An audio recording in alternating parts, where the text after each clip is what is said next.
reporting, and accurate breaking news coverage. We're having an earthquake. Oh, God. Hear it here first on Nationwide 90 FM. Tune in, turn up the volume, and listen. We bring a mix of news, entertainment, and sports to your lives. Nationwide 90 FM's live and continuous coverage of the World Championships in Budapest, Hungary. News and discussions week mornings. Coming up in the news at 6 for this morning. Entertainment in the afternoons, then news again in the evenings. Nationwide news at this hour. Fired.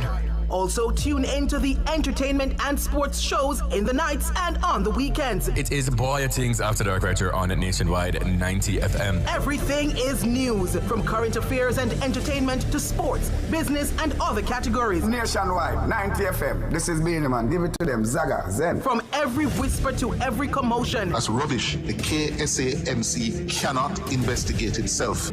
Every news story unfolds here first at Nationwide 90 FM, the new revolution in media. Every sound is a story, and every story we share is news.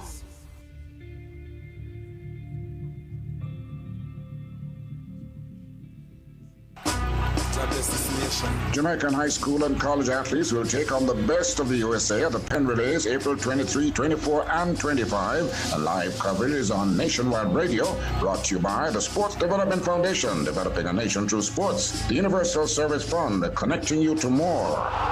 That's live coverage of the Penn Relays on this station April 23, 24, and 25. Don't miss it.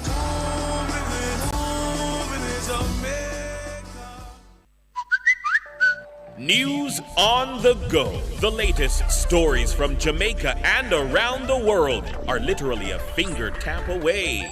Keep up to date with Teen Revolution 24 hours a day online via nationwideradiojm.com. Listen live, read the latest stories, hear every soundbite. Be a part of the vibrant online debate via Facebook and Twitter. Now you can get all your favorite premium Nationwide content at your convenience. Visit the Android Play Store and download it for free today. NationwideRadioJM.com. All day, every day. Team Revolution. Ready to tackle that building project? Start right. Start here at H&L Rapid True Value for building supplies. The time by H&L Rapid True Value is Nationwide time, 5 o'clock.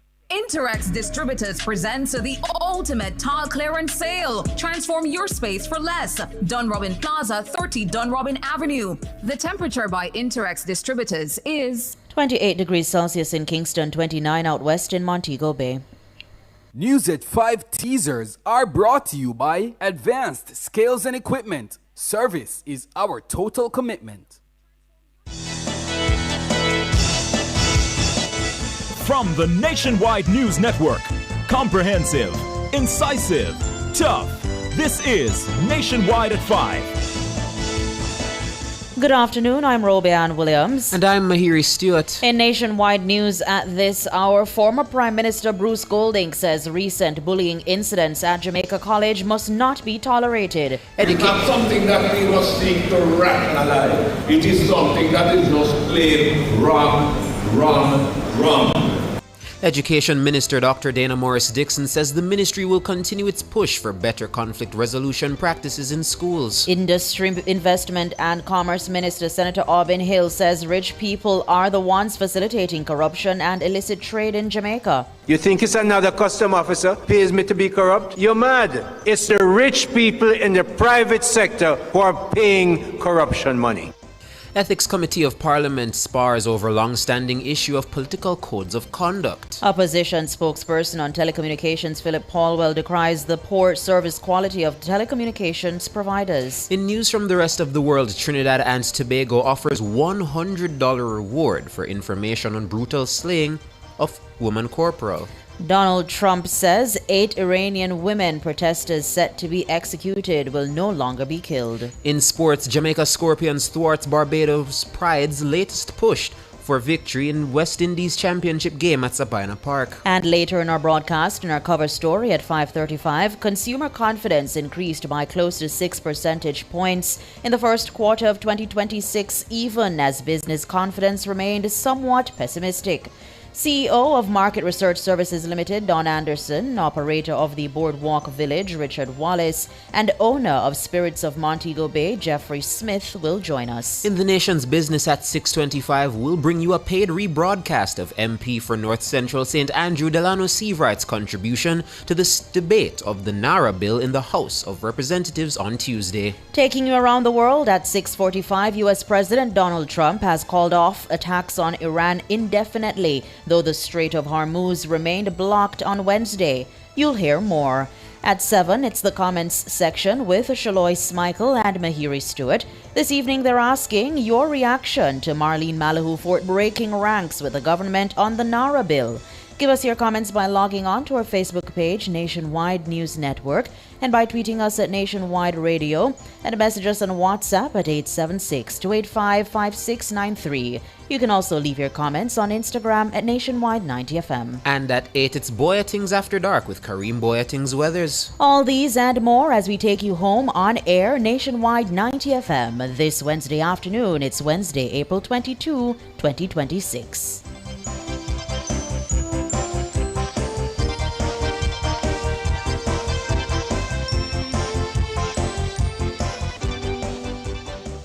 News at 5 teasers were brought to you by Advanced Scales and Equipment. Service is our total commitment. If it's news, it's got to be Nationwide 90 FM.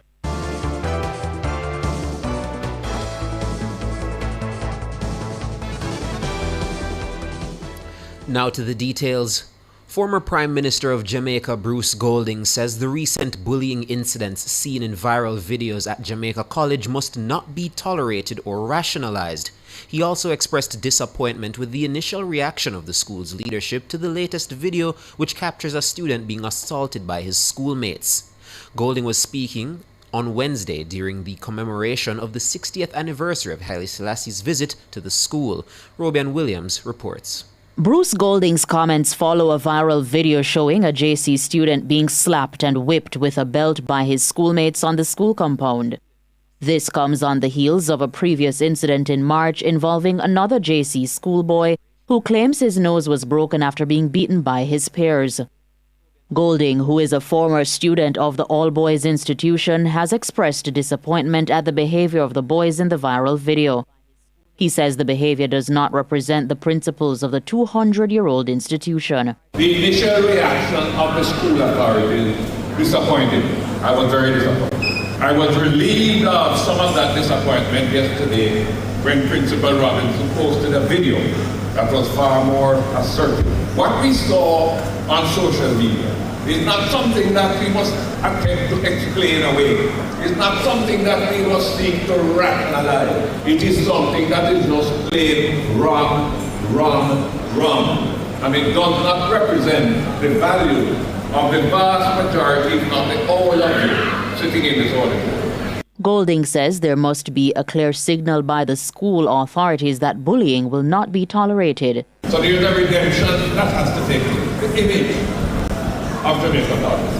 And that can only come about if the society sees that we don't tolerate that kind of thing up here, that kind of behavior does not define JC school, and that we have taken effective action, not just to deal with those incidents, but to send a clear signal to others that if you ever think of behaving like that, just understand what the consequences are going to be. He says this assurance must also extend to the wider public. Therefore, we have a duty to you in dealing with it, to be firm but fair, to be transparent but decisive.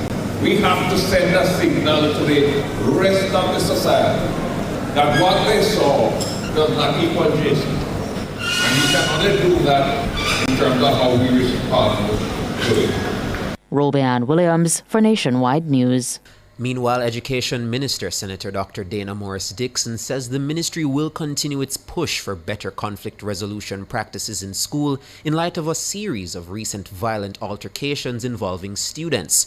Minister Morris-Dixon was speaking during a post-cabinet media briefing on Wednesday. We're doing a lot of work in literacy and numeracy, but we've recognized that that alone is not enough. And so we have Mr. Troop and his team doing a lot of work. We have the guidance counselors out there working with the students. We've provided avenues for them to speak up when there are issues, but we have to keep doing it. Some of the young men who've been involved in some of the activities that have been in the news, they're not from underprivileged families. So this is a problem that is happening across our country, and it's a general problem where we have accepted violence as the way to deal with conflicts. The past 2 days have seen 2 violent altercations involving high school students, one of which was fatal. A video circulated on social media showing a Jamaica college student being repeatedly hit in the face by schoolmates who encircled him. The second altercation resulted in a Seaforth High male student being fatally stabbed by a schoolmate at the Morant Bay Transport Center. That deadly encounter is said to be the result of an ongoing feud between the 2 students. The dispute reportedly started in their community. Minister Morris Dixon says the matters show that conflict resolution is not being taught in spaces outside of schools. One of the things that I always try to point out is that our children are really products of the communities that they are from, the homes that they are from, and that we are seeing in our schools a lot of the realities that we see in our communities. The schools are not distant from the communities within which they are delivering education services. And so we are finding that the same issues we see in our communities, the same issues with conflict resolution, they're popping up in school because it is learned behavior. Senator Dr. Dana Morris Dixon, Minister of Education. The government will be amending the Firearms Act to reduce the penalties currently applied to those found in possession of imitation guns. National Security Minister Dr. Horace Chang says at the time the law was being crafted, the country's murder rate was out of control. There are a couple of things in there we have to change, and that's what we're doing with everything. It's not a major change. The primary ones, of course, the issue raised where there are 2 issues raised with toy gun and firearm. It's interesting. When it was being debated in Parliament, and at that time, it was still early days, and the murder rate was still running over 4,500,000. I think if we had to lock a man for trying to cut a toy gun out of paper, everybody was saying yes. The mood was anything that looked like a gun must be out of space. That was the mood then. As it is now, those found in possession of imitation guns carry the same offense of a mandatory 15 years in prison as those who use them for criminal intent. But civil society groups and legal experts criticized the law. They argued that it places the court in a position with little to no flexibility to exercise discretion, particularly in cases involving children who use it for educational or entertainment purposes. Dr. Chang admits that there was oversight on the matter. I think there was a little bit of oversight in moving the toy gun into Section 5 of the law. And the Prime Minister asked for it to be changed because some lawyers started making a big fuss about it. And maybe for good reason. We had already started the process. And we're going to make the amendments. We went through fairly quickly, and it's a big bill. And there are no more other things there to tidy up. It is a tidying up operation. We will have that in the House this quarter. Dr. Horace Chang, Minister of National Security, he was speaking at Wednesday's post-cabinet media briefing. Rich people are the ones facilitating corruption and illicit trade in Jamaica. Industry, Investment and Commerce Minister Senator Aubin Hill made the claims while addressing the Jamaica Chamber of Commerce Anti-Illicit Trade Forum at the AC Marriott Hotel on Wednesday. When them accuse the government of being corrupt, and I come from the private sector, I am happy to turn back and look at them and say, who pays the corruption? Let's say I'm a custom officer. You think it's another custom officer pays me to be corrupt? You're mad. It's the rich people in the private sector who are paying corruption money. Ordinary government workers who work on government salaries don't take their government salaries to pay other government workers to be corrupt. Don't be mad. It's rich people in the private sector who pay corruption money. Minister Hill reports that between 2021 and 2025, the Jamaica Customs Agency recorded 179 seizures. Those seizures resulted in the confiscation of more than 57 million illicit items with an estimated value of over 3.6 billion Jamaican dollars. Minister Hill says illicit trade can only be tackled through intensified cooperation among anti-corruption agencies. If we're going to cut out this illicit trade, the cooperation has to be with the customs officer, customs commissioner, the tax commissioner, FID, MOCA, all of them. When you see something going on, don't turn your head. You want low taxes, you make sure we collect the right taxes. I'll be in there, the Prime Minister will be in there. We are the government who didn't take taxes, new taxes from people in 10 years. In fact, we cut taxes a number of times in that period of time. We want Jamaicans to spend the money because they can spend it better than government most times. Senator Aubin Hill, Minister of Industry, Investment and Commerce. Meanwhile, Chief Technical Director of the Financial Investigations Division, FID, Dennis Chung, says the government has been making significant strides in the fight against illicit trade, with multiple arrests already secured. He was also speaking on Cliff Hughes Online at the JCC Anti-Illicit Trade Forum at the AC Marriott Hotel in Kingston on Wednesday. We have made quite some significant arrests involving persons involved in illicit trade. And what happens in that case is that if you make, for example, $1 million from it 20 years ago, we can trace back that $1 million and see what it's worth today and seize all of that from you. And we've done a lot of seizures in relation to that. So it takes time, but ultimately we always get to them. And the Proceeds of Crime Act actually allows us where we can prove it to the judge that it is an illicit activity. Illicit trade is the illegal production, movement, and sale of goods, services, or resources which evade taxes, regulations, and custom duties. According to the Jamaica Chamber of Commerce, JCC, illicit trade is estimated to cost Jamaica between $10 and $20 billion in tax revenue each year. Chung says the bank account rental scam is one of several methods being used to carry out the illegal activity. What we see has changed a lot is how people try and move the money into legitimate funds, because the legislation is so strong in terms of controls around money going into the banking sector, bank transfers, and so people try and find different ways. I was just making the point that one of the most common ways now is that you have people out there, and we want people all the while who actually rent out their bank accounts. So someone will say, I have some money I need to put in there, and they rent them the account. What that does is that the person who actually rents the account will get into trouble too. And we've seen that. We've seen a lot of that. But they're trying to find different ways now of how to move the funds. That's Dennis Chung, Chief Technical Director of the FID. You're listening to Nationwide News at 5. More news after these.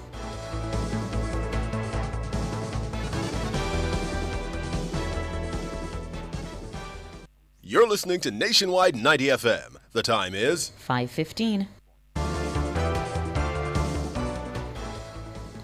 Continuing the news, the Ethics Committee of Parliament sparred over the long-standing issue of political codes of conduct. The matter came up for discussion during Tuesday's sitting of the committee. Siobhan Campbell tells us more.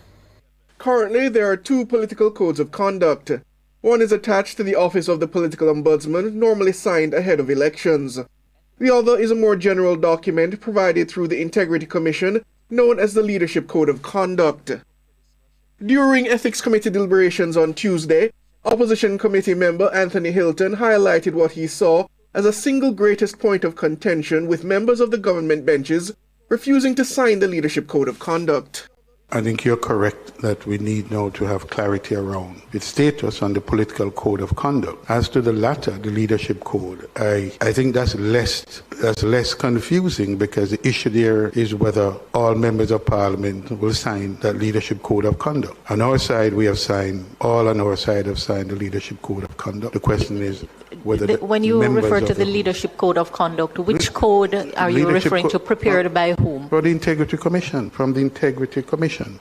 However, government member Juliet Cuthbert Flynn made it clear she was never presented with any such document to be signed.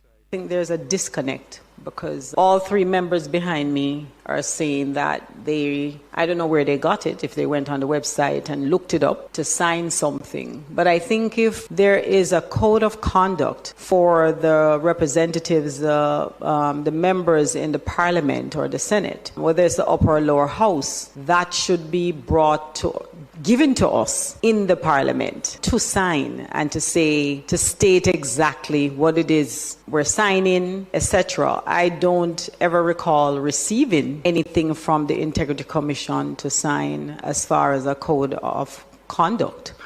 Hilton pushed back, suggesting that the government members were feigning ignorance of the document. Let us recall, this issue was not a private, undisclosed, or even controversial issue. It was discussed in the public space quite a bit, publicly, about signing the leadership code. And positions were drawn, positions were taken by the parties as to whether they would or would not. Committee Chair Marlene Malahoo Ford shot back, challenging Hilton's comments, describing them as unhelpfully dredging up controversy. She urged the committee to instead focus on the work ahead of it. It may be unhelpful to bring forward controversies. We're starting afresh, and I think that to the extent that the standing orders refer to monitoring compliance with the code of conduct or departure, and we know that the Parliament has legislated and empowered entities with the responsibility of preparing codes of conduct. For this new Parliament, we want to clarify the mechanism for the signing of the code. In respect of the Integrity Commission, we know that the Act is under review. We know that there are many controversial issues surrounding the Integrity Commission and parliamentarians. It is my hope that we don't magnify controversies, but we minimize them in our quest for clarity. Siobhan Campbell for Nationwide News. Opposition spokesperson on telecommunications Philip Paulwell says urgent improvements are needed in the service quality provided by the nation's telecommunications companies. Paulwell lamented what he says is the poor phone service quality while making his contribution to the sectoral debate in the House of Representatives on Tuesday. I wish to speak to the lived experience of Jamaican consumers because it is that lived experience which ultimately justifies the urgency of the reforms. The quality of our telecom services in Jamaica is by any objective measure below the standards that consumers are paying for and below the standard. Madam Speaker, I'm tired to be on my phone, losing the calls, seeing appearing on my screen, missed calls, and the phone didn't ring. Madam Speaker, I don't want to beat up too much on the providers, but the service is poor and we need an improvement in the service. He says the utilities regulator must enforce proper service standards. I have to call upon the Office of Utilities Regulation because they have the obligation to enforce service quality standards with rigor and transparency. This Parliament has an obligation to hold it accountable for doing so. I intend to exercise that obligation fully. That's Philip Paulwell, opposition spokesperson on telecommunications. World in a Minute is brought to you by ABC Electrical Sales. We make things as easy as ABC. Hose assembly and supply, equipping Jamaica for success. And Charles O'Connor Consulting Network, COCN, driven by international accounting standards, modern technology and integrity. The World in a Minute. A reward of $100,000 is being offered by Crime Stoppers in Trinidad and Tobago for information surrounding the brutal murder of Corporal Anushka Eversley. The killing of Eversley and theft of more than 62 firearms have sent shockwaves through the law enforcement community. The head of the Trinidad and Tobago Municipal Police Service has been sent on leave as part of the ongoing investigations. In a video message on social media, Crime Stoppers urged the public to assist the authorities in bringing those responsible to justice. It's also offering a $5,000 reward for each of the 2 firearms recovered. So far, 45 of the stolen guns have been recovered. U.S. President Donald Trump says 8 Iranian women protesters who were allegedly set to be executed on Wednesday will no longer be killed. He posted on his Truth, a social platform, that 4 of the women will be released immediately. The remaining 4 will serve 1 month in prison. Trump says he appreciated Iran and its leaders for respecting his request. But in a twist, Iran says the women were never set to be executed. Trump says he first appealed to the Iranian government about the women on Tuesday. But Iran responded, saying that several of the women have already been released, while others faced charges not carrying the death penalty. World in a Minute was brought to you by ABC Electrical Sales. We make things as easy as ABC. Hose assembly and supply, equipping Jamaica for success. And Charles O'Connor Consulting Network, COCN, driven by international accounting standards, modern technology and integrity. Recapping the top stories making nationwide news at this hour, former Prime Minister Bruce Golding says recent bullying incidents at Jamaica College must not be tolerated. It's not something that we must seek to rationalize. It is something that is just plain wrong. Education Minister Dr. Dana Morris-Dixon says the ministry will continue its push for better conflict resolution practices in schools. Industry Minister Senator Aubin Hill says rich people are the ones facilitating corruption and illicit trade in Jamaica. I'm Robianne Williams. And I'm Mahiri Stewart. Join the Nationwide Family Club at patreon.com/Nationwide News Network. News next, the headlines at 6.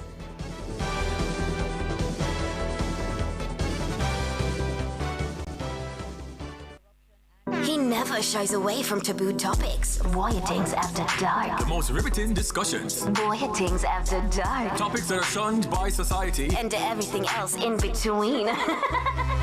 Voyagings After Dark with Korean Voyagings this and every Wednesday from 8 to 11 p.m. on Nationwide 90 FM. You can't miss. What's buzzing? Celebrity outfits. Is that a hit or a miss? Bust the odds. Jamaica's Got Talent. Wait, a man. Hot takes. Talk up the things. Actual factual. Life is short. Voyagings After Dark. Come get your mind blown. And your curiosity explored.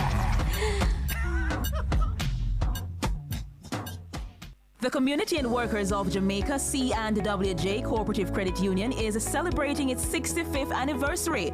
Join us for a high-energy celebration live on Cliffviews Online this Friday, April 24 from 10 a.m. to 1 p.m.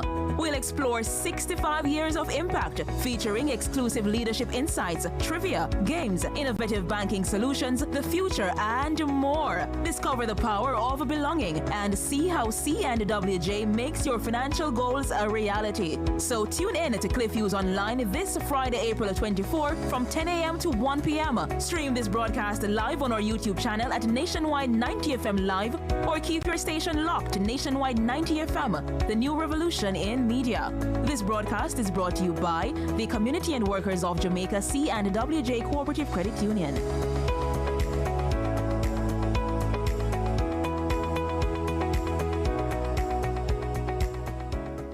Sports at 5 is brought to you by Total Tools. Total Tools, every tool, every trade. Hello, good afternoon, and welcome to Sports here on Nationwide 90 FM. I'm Wayne Walker. We start with news on cricket. The Jamaica Scorpions are at the moment trying to thwart a late push for victory by the Barbados Pride on a rain-interrupted final day of their West Indies Regional 4-Day Championship encounter over at Sabina Park. The Scorpions are at the minute 77 for 4 and they're batting a second time with a deficit of 169. First inning Centurion, Kirk McKenzie naught, Javel Glenn 10, Brad Barnes 1 and Carlos Brown 13 are the batsmen dismissed for the Jamaica Scorpions in the second innings. The Pride declare their first innings on 626 for 8 after Kyle Mayers 84, Johan Lane 43 not out, and Shamar Springer 36 produced lower order cameos to give them that healthy first innings lead. Pete Salmon 4 for 147. He grabbed the most wickets for the Scorpions, with O'Dean Smith ending with 2 for 90. Racing United missed a chance to secure their spot in the knockout in the playoff stage of the Ray and Nephew Jamaica Premier League. They were beaten 2-0 at Frederica Park a short time ago by Moulins United. And of course, Moulins United is resurging at the minute. Gerald Neal Jr. and Rashawn Livingston got the goals from Moulins United, who've moved further away from the relegation zone. Racing remain 5th on 56 points, and they're just 4 above the defending champions Cavalier, who have played a game less. Meanwhile, Montego Bay United, they stretched their lead at the top of the standings to some 9 points, and this following a clinical 4-1 victory over Tivoli Gardens a short time ago down at Gerard Park in Montego Bay. Malachi Sterling, Dion J. Brown, Brian Brown, and an own goal did the business for Mobay United, who have now moved on to 71 points. And Anthony Nelson bagged the consolation goal for Tivoli Gardens, and they remain 10th in the standings, pretty much out of contention for a place in the playoffs. They remain on 44 points. Former champions Manchester City, they joined Arsenal at the top of the English Premier League after beating Burnley 1-0 at Turf Moor on Wednesday. The Norwegian international Erling Haaland scored the winner with only 5 minutes gone in the game for City to move to 70th point. But with both teams sharing a similar goal difference, City are ahead on goals scored. Here goes Haaland, alarm bells ringing here for Burnley. It's Erling Haaland, it's beautiful. Manchester City in front. Coolness personified from Erling Haaland. As soon as he got clear, you feared the worst for Burnley.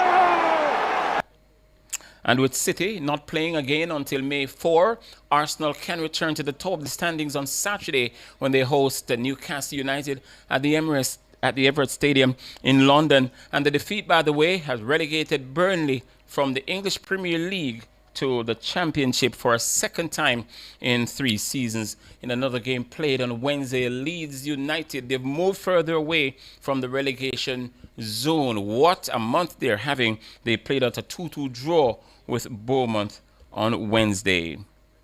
The 130th Pen Relays will get going on Thursday morning at 9 o'clock Jamaica time, with the Jamaican high schools looking to once again dominate the 3-day carnival. 4 Jamaican schools will go in the first event of the championship, the heats of the Championship of America 4x800 meters for girls. Homo Technical, which has won the event a record 11 times, will lead the likes of 2022 winners Heidel, Edwin Allen, and Alpha Academy as Jamaican schools aiming to book their spots in the championship final. This will be followed by the first round of the 4x100 meters for girls, where Edwin Allen are the defending champions. They clocked the 3rd fastest time in history at the Pen Relays to win last year. This year, the girls will compete first over the first 2 days. The boys will compete over the last 2. They're doing it alternately. And the forecast for Pennsylvania on the first 2 days, they'll see some sun, but on the final day, Saturday, there's a forecast for rain. And Nationwide 90 FM will have live and delayed coverage from the Pen Relays all 3 days, starting, of course, on Thursday. As we mentioned, the first event is at 9 o'clock Jamaica time with the 4x800 meters. Former West Indies and Jamaica fast bowler Courtney Walsh has revealed that he's happier now with how his career ended as opposed to how it started. According to Walsh, injuries forced him to rely on line and length rather than the raw pace, which brought him more success. When I just started, it was just pace. I was just thinking of raw pace. Injuries help sometimes and losing pace helps. When I ended, the way I ended my career, I was much happier because I was able to challenge batsmen. I was swinging the ball both ways. I know how to use a short ball, and to me it was just a fascinating career to know that I went at stop at one end and then I got better at the other end. The veteran of 132 test matches says he was just happy to have impacted the game the way he did. What I found out now is that it probably had more impact than I thought, because everywhere you go and you move around, people say, boy, we used to remember the good old days that you were playing, and it's good that you're still involved with the game and that you're helping youngsters and you can pass on advice. Because to me, that's important. But for me, I just enjoyed every moment of it, and it helped me to develop as a better cricketer, better person, better human being. That's Courtney Andrew Walsh. And just to remind you, and to tell you for the first time, if you're joining us for the first time, the Jamaica Scorpions were 77 for 4 when we were coming to studio. They're batting a second time with a deficit of 169 on the final day, actually the final few overs in the 4-day championship West Indies game against Barbados Pride over at Sabina Park. And of course, the Bajans, they declared their first innings on 626 for 8. In a game that has produced over 1,000 runs despite the number of rain interruptions. And that will do it for sports. We're going to be back at 6:05 with a lot more in our major sportscast. Alex Swaby will bring that to you.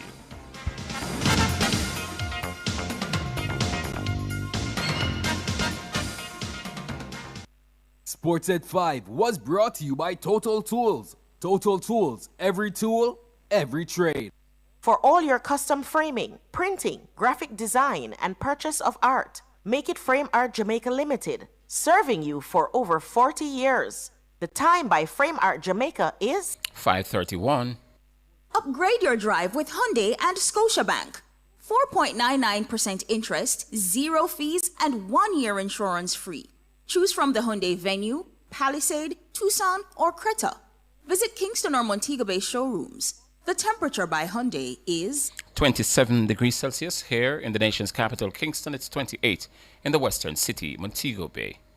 Path beneficiaries. The April payment cycle is here and ready for collection. Post offices and payment agencies will deliver payments based on last names up to May 5, 2026. Be sure to check the Weekend Star on April 24 to find out when you should collect. If you miss your date, you must collect on May 6 or 7, 2026. For more information, call Path at 876-922-8000-13 or visit the ministry's website at www.mlss.gov.jm. Path, advancing your family, developing Jamaica. A message from the Ministry of Labor and Social Security. The People's Ministry, leaving no one behind. Hey yo, listen up. Don't wait for the symptoms start show. HIV test free. Make sure you know. Yo. Me take me test. Me get the news. Me take my meds. Me can't lose. Family there, support there too. We strong, we bold life, I live right through. Live bold test early. Test the HIV. Know you start a smooth surely. Me take me test. Me get the news. Me take my meds. Me can't lose. Free testing is available at health centers island-wide. A message by the Ministry of Health and Wellness. Every day, Jamaicans have something to say. In the group chats, on social media, in the streets, there's a place where it all comes together. The comment section. This is not a lecture. This is not a call-in show. This is the hottest topics of the day, filtered through real opinions, real WhatsApp messages, real voice notes, real reactions. You agree, disagree, sound off, text it, voice note it, debate it. Comments section, Monday to Friday from 7 to 7:30 p.m. only on Nationwide 90 FM, the new revolution in media. Jamaican high school and college athletes will take on the best of the USA at the Penn Relays April 23, 24, and 25. A live coverage is on Nationwide Radio, brought to you by the Sports Development Foundation, developing a nation through sports. The Universal Service Fund, connecting you to more. That's live coverage of the Penn Relays on this station April 23, 24, and 25. Don't miss it.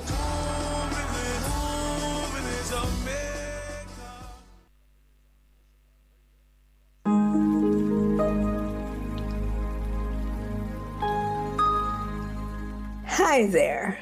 Here's some good news for these trying times. Quote, "By God's word, I can see where I'm going. They throw a beam of light on my dark path." Unquote. Psalm 119, verse 105. Listen for God's word weekdays at 5:45 a.m. and 12:55 p.m. through Oasis. Stop by for a refreshing drink and share a God perspective for the day. Oasis, weekdays 5:45 a.m. and 12:55 p.m. right here on Nationwide, a revolution in media. The rebroadcast of the Oasis can be heard weekdays at 5:45 a.m.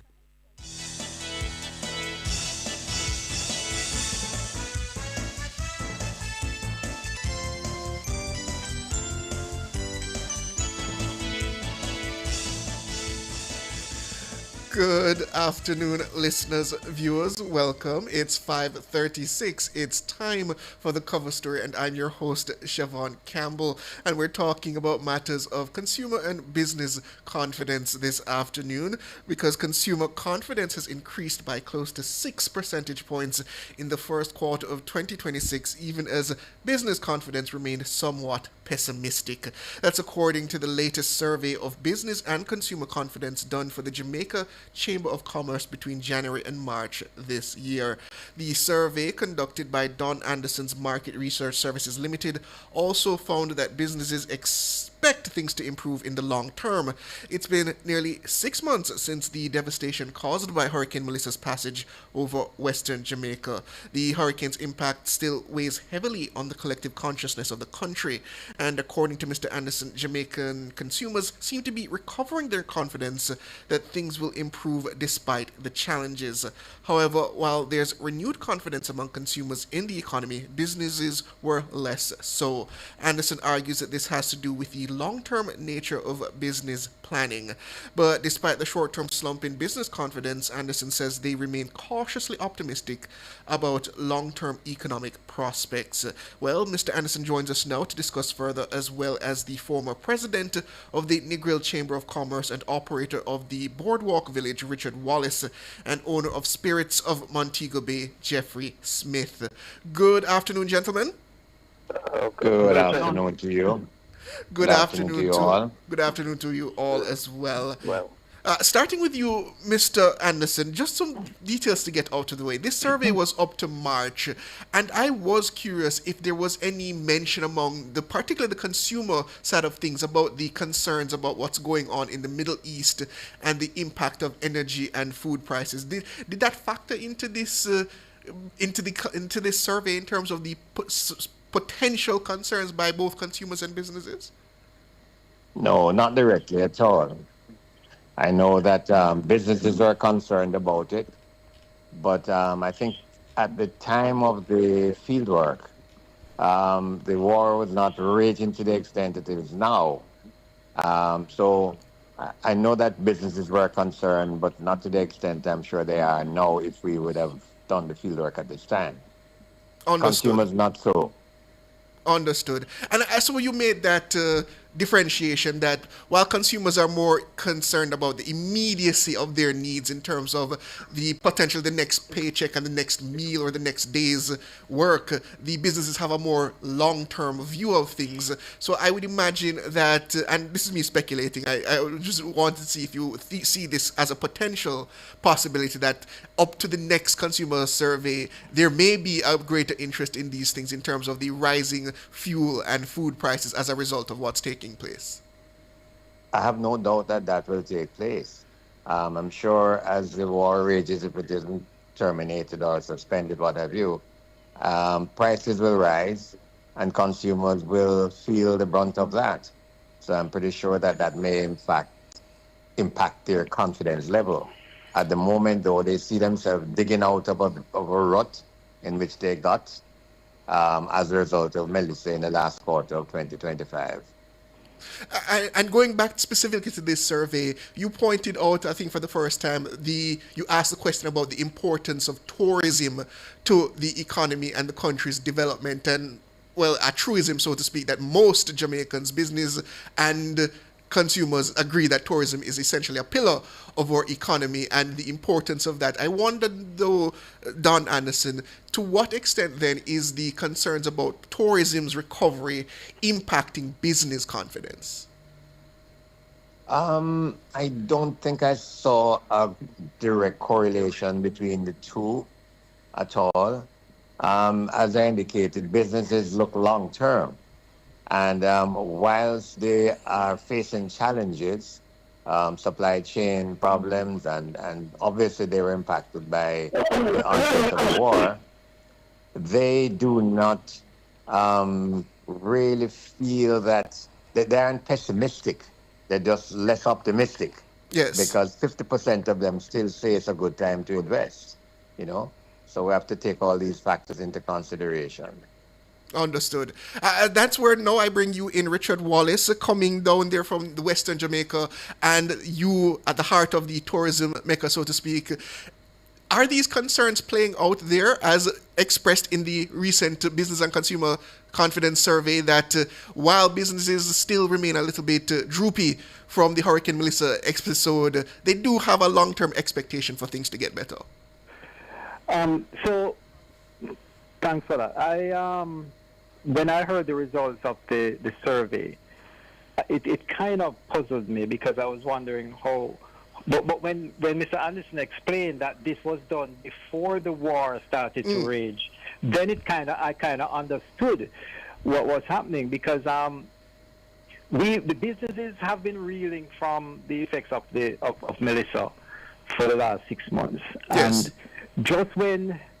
Because most business people are optimistic, and that's part of the reason why we are in business, because we're, confident and optimistic that we will make, business will continue to thrive. And but that was hurt a lot by Melissa and the long recovery of that it took to get to and we haven't recovered fully from Melissa yet.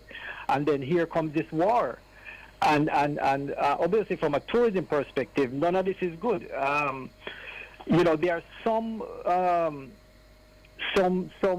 bright sparks out of this war, the fact that more traffic is heading this direction and so. But when you couple that with rising oil prices and rising electricity rates and then our minimum wage increased just the other day and the food prices that have been rising all along since Melissa. All of this is tough on businesses right now. Businesses are reeling now, and you have to be, and then we have had to be absorbing these costs for up to now, and because we a lot of us are in contracts, a lot of us have rates that have been published out there, room rates, and so that we can't just change willy-nilly. And so it's been tough times for us as businesses. Understood. And what say you, Jeffrey Smith? The same question in terms of your expectations and the results of the poll, the survey in terms of business confidence? Well, pretty much I can tell you for me. For me is a twofold, because the long term, I'm doing a renovation for the long term. Based on the development that is coming right now in Montego Bay on the Elegant Corridor. Yeah. So that is for the long term. So the short term, there is no guarantee for me that I can tell you that on a given day I can make X amount. My sales just flip-flop. And I can tell you why. Because the base itself, the base is my locals. And my locals are out of a job, which majority of them is from the tourist industry, hotel workers. So you're experiencing that fallout, essentially, the trickle-down issues of tourism not doing as well as it used to, now affecting you. Exactly. So once my base is not happy, then there's no tourists coming, and we know why tourists is not coming, because of the hurricane. Understood. Please stay with me, gentlemen. We're up on a break, and then we come back.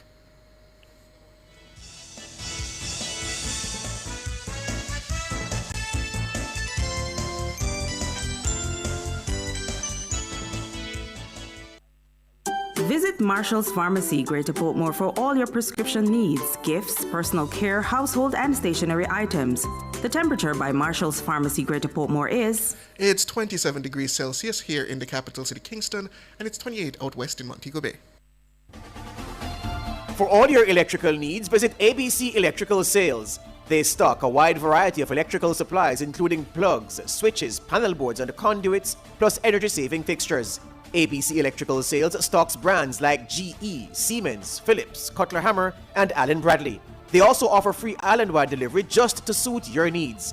Visit them at Shop 8, Hagley Park Plaza, Kingston 10, or call 876-754-3714-5 or 876-754-3825-8. ABC Electrical Sales, for a better choice in the electrical business.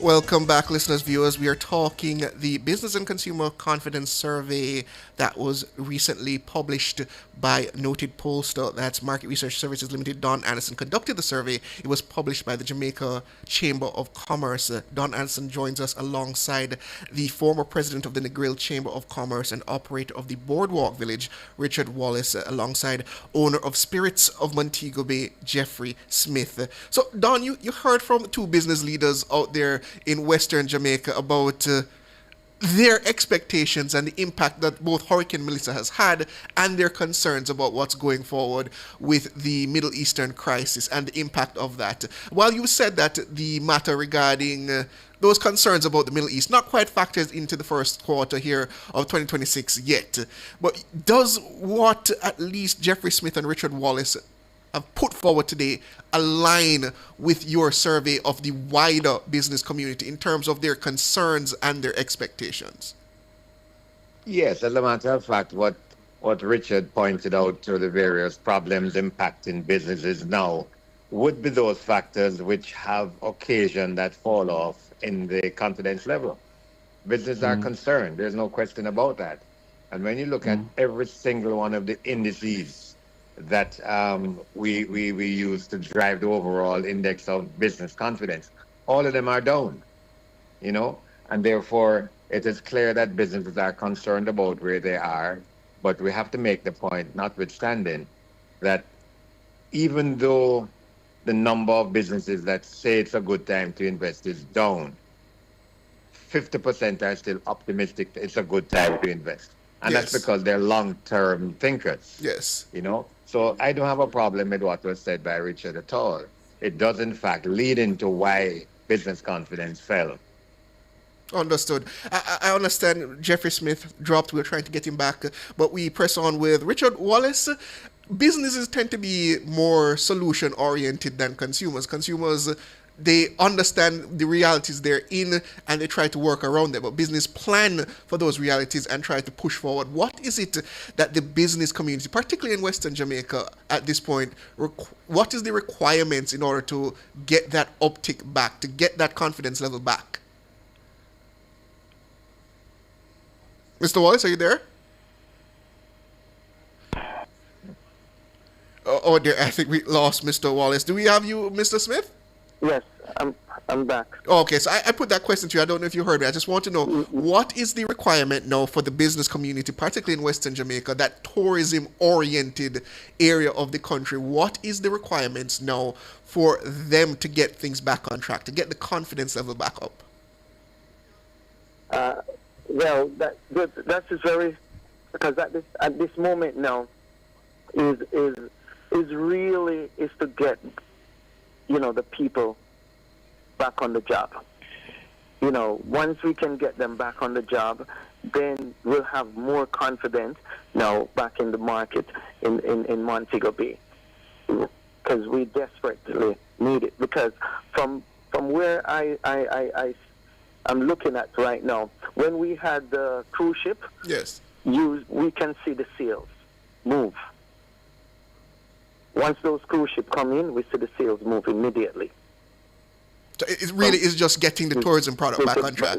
Back on track right now. It's very important.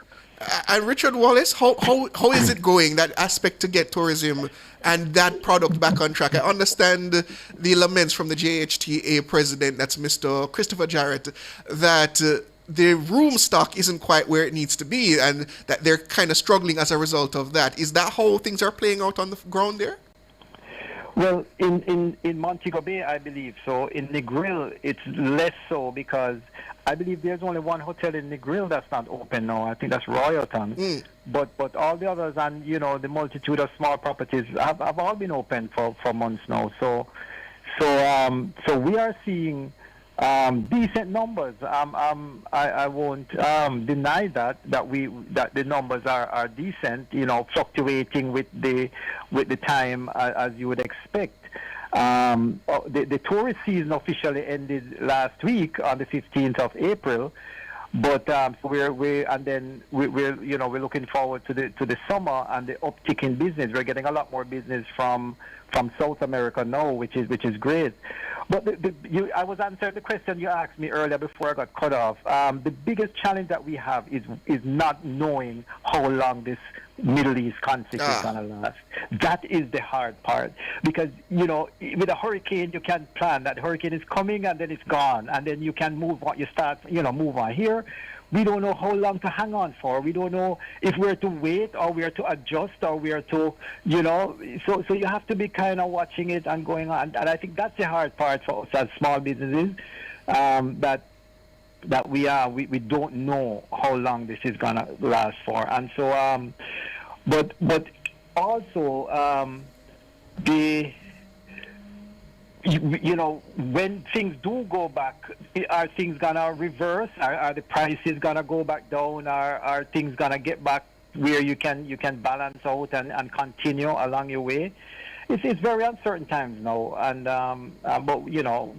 but we are still confident that tourism will bounce back. It's one of the most resilient industries, because all it takes is for things to get back normal, and the next day people start traveling again. So we're confident about that, about our industry, tourism, that we'll always have people coming in, and Jamaica is a strong brand, and so from that aspect, we are confident going forward that we will survive.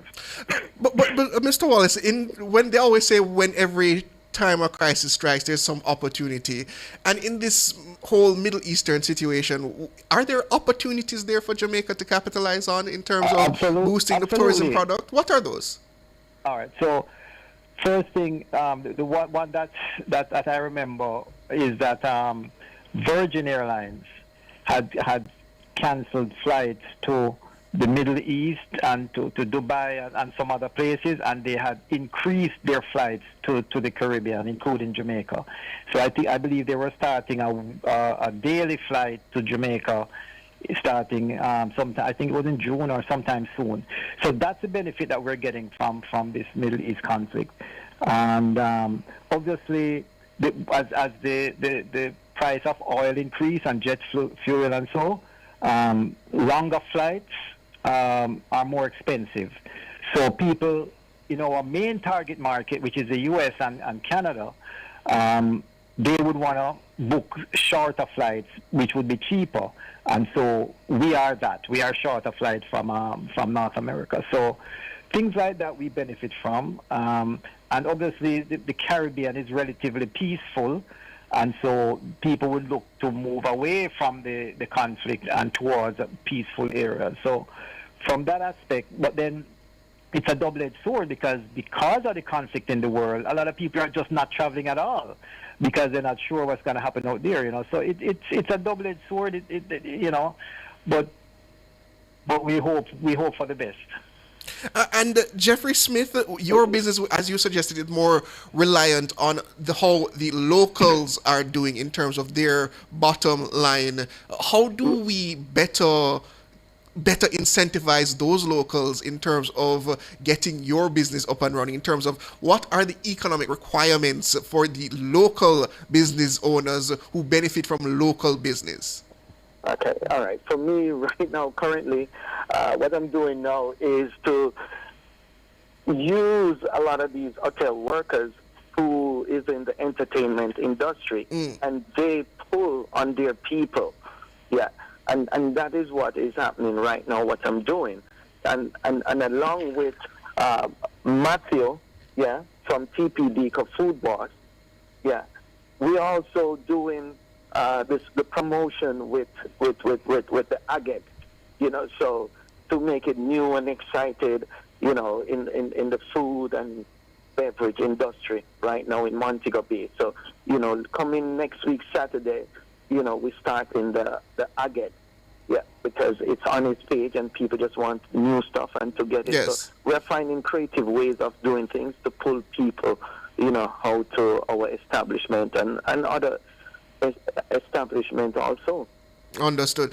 And last word to you, Don. First, just remind me, how long have you been conducting the Business and Consumer Confidence Survey? The survey started in January 2001.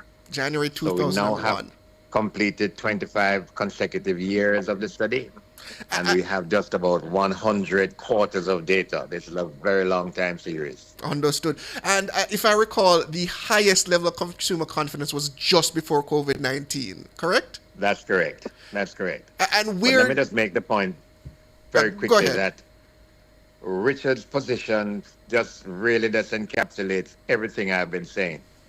You know, the challenges that businesses are there because they obviously expect to be there for 100 years more, whatever. The bottom line is that they're facing challenges now which are impacting businesses. And as he says, it's the uncertainty of the whole process which is impacting them now, and which is why, of course, businesses are not as confident as they were last quarter. Understood. All right. And So on it's that... very clear. The data is absolutely very clear and pointed in that direction. And on that question of certainty, then, is it suggestion then that, in terms of the historical context of the survey, that the most confident Jamaicans was during that period just before COVID-19, and we've just not been able to get back there? That's so. You know, you can see consumer confidence fluctuating. But a point which I've made consistently is that in an election year, business confidence peaks, spikes actually, and then shortly thereafter it falls. So if you look across the period from 2001 to now, you will see those peaks, and they're all election years. But since 2016, thereabout, consumer confidence has been more predictable, and what is clear is that consumers are feeling the pinch, but they are now digging out of a situation where consumer confidence fell so low in the fourth quarter of 2025. So the slight uptick you're feeling or you're seeing and they're expressing is something that needs to be watched. Because as prices go up and they have greater difficulty in meeting their daily household needs, we expect to see confidence being dampened perhaps. But that's for the next quarter to look at. Understood. But tell me, Don, based on that metric, that price metric, and I'm talking in relation specifically to consumers, has there ever been a quarter between now and 2001 where consumers reflected that prices seem to be going down rather than up? I don't recall. but sir, if I may, Go ahead. if I may, since COVID, we've had a series of bashing since then. We've had COVID-19. I mean, things were looking so good for the country just before COVID, and everybody was confident and happy moving forward. Then COVID hit us, right? Shortly after that, we got hit by Beryl. Then we got hit by Melissa. Then we got hit by this war. So it's been blow after blow. As soon as you stagger up to try and stand your footing again, bam, another blow. So it's been really tough on businesses and the country, you know, over the last few years. Understood. No question. One final point I'd like to make has to do with the impact of remittances. Because just before COVID, the number of households receiving remittances was at a peak of 38%. Since then, it hasn't reached there. And as a matter of fact, in the first quarter of 2026, we're recording 28% of households. Why is this important? Remittances contribute significantly to a majority of Jamaicans meeting their daily household needs. All right? So we're probably heading into headwinds. We don't know. We'll have to see how long this war lasts, and hopefully there are no further disasters, natural disasters. But consumers are beginning to dig out of it. We have to wait and see whether prices will continue to go up, which they expect. Understood. Right? But let's hope. remittances are very critical to consumers. Understood. Let's pray we don't get a hurricane this season. I'm going to knock on wood with that one, gentlemen, and just leave it there. That's Don Anderson. He's the CEO of Market Research Services Limited. We also had with us former president of the Negril Chamber of Commerce and operator of the Boardwalk Village, Richard Wallace, and owner of Spirits of Montego Bay, Jeffrey Smith. Thank you, gentlemen, for joining us this afternoon. My pleasure. The headlines are next, listeners. Please stay with us.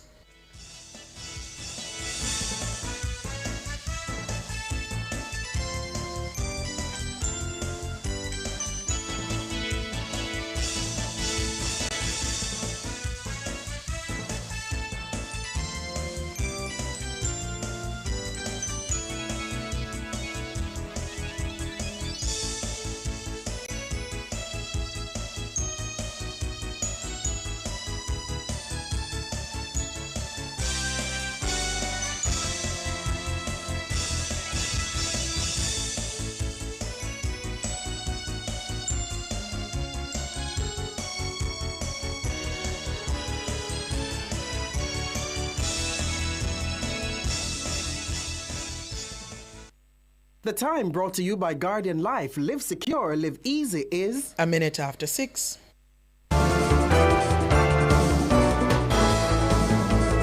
Nationwide headlines at 6. Good evening. With the headlines at 6, I'm Norige Banton. Former Prime Minister of Jamaica, Bruce Golding, says the recent bullying incidents seen in viral videos at Jamaica College must not be tolerated or rationalized. He also expressed disappointment with the initial reaction of the school's leadership to the latest video, which captures a student being assaulted by his schoolmates. Golding was speaking at JC on Wednesday during the commemoration of the 60th anniversary of Haile Selassie's visit to the school. Bruce Golding's comments follow a viral video showing a JC student being slapped and whipped with a belt by his schoolmates on the school compound. This comes on the heels of a previous incident in March involving another JC schoolboy who claims his nose was broken after being beaten by his peers. Golding, who is a former student of the all-boys institution, has expressed disappointment at the behavior of the boys in the viral video. He says the behavior does not represent the principles of the 200-year-old institution. The initial reaction of the school authorities disappointed. I was very disappointed. I was relieved of some of that disappointment yesterday when Principal Robinson posted a video that was far more assertive. What we saw on social media is not something that we must attempt to explain away. It's not something that we must seek to rationalize. It is something that is just plain wrong. And it does not represent the value of the vast majority, if not the whole of you, sitting in this auditorium. Golding says there must be a clear signal by the school authorities that bullying will not be tolerated. Education Minister Senator Dr. Dana Morris-Dixon says the ministry will continue its push for better conflict resolution practices in schools in light of a series of recent violent altercations involving students. Minister Morris-Dixon was speaking during a post-cabinet media briefing on Wednesday.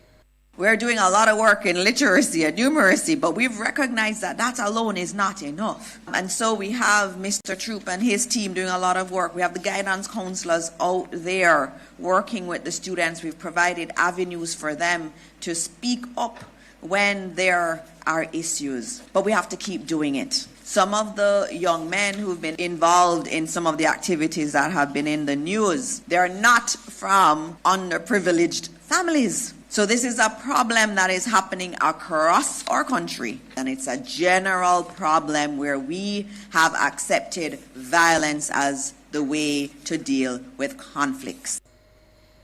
Minister Dana Morris-Dixon, Minister of Education.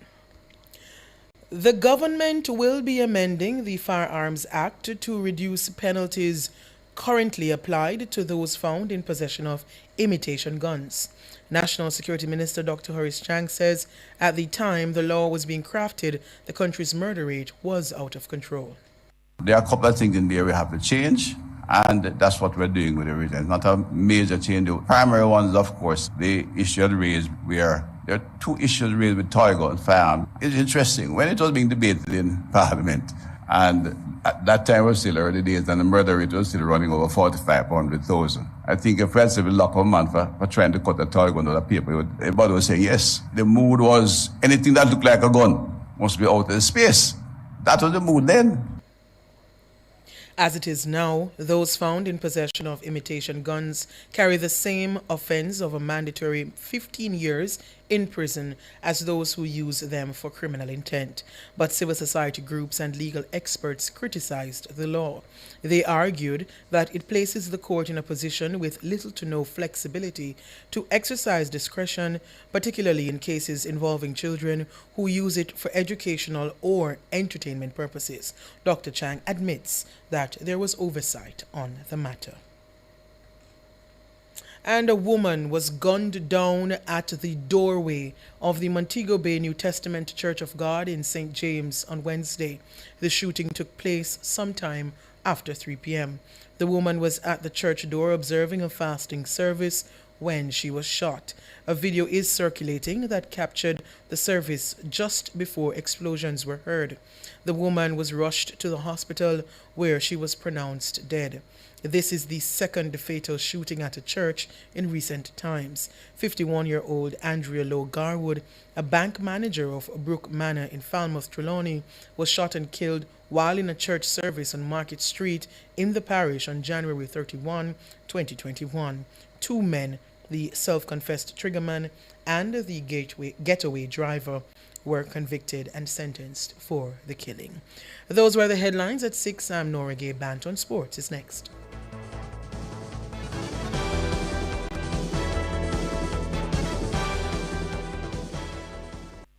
Ready to upgrade your drive? Hyundai and Scotiabank are making it easier for you. Right now, you can drive away in a brand new Hyundai with an interest rate as low as 4.99%. Low interest rate, zero processing fees, and 1 year free insurance with Scotia Protect. Whether it's the compact Hyundai Venue, the bold Palisade, the stylish Tucson, or the dynamic Creta, Hyundai has the perfect vehicle waiting for you. So visit our showrooms at 7 Oxford Road, Kingston, or Providence Drive, Montego Bay, and get behind the wheel of a brand new Hyundai. Hyundai Jamaica. Because of you, conditions apply. For all your electrical needs, visit ABC Electrical Sales. They stock a wide variety of electrical supplies including plugs, switches, panel boards and conduits, plus energy-saving fixtures. ABC Electrical Sales stocks brands like GE, Siemens, Philips, Cutler Hammer and Allen Bradley. They also offer free island-wide delivery just to suit your needs. Visit them at Shop 8, Hagley Park Plaza, Kingston 10, or call 876-754-3714-5 or 876-754-3825-8. ABC Electrical Sales, for a better choice in the electrical business.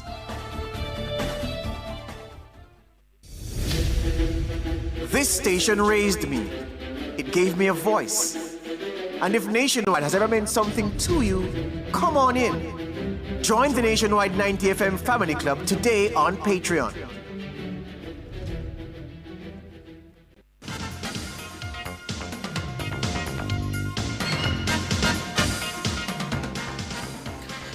Good evening with your sports report. I am Alric Swaby. We bowl things off with some cricket as the Jamaica Scorpions and the Barbados Pride played out a predictable draw on a rain-interrupted final day of their West Indies Championships encounter at Sabina Park on Wednesday. The Scorpions, with a deficit of 169, reached 90 for 4 when play ended. First innings Centurion Kirk Mackenzie naught, Javel Glenn 10, Brad Barnes 1 and Carlos Brown 13 are the batsmen dismissed.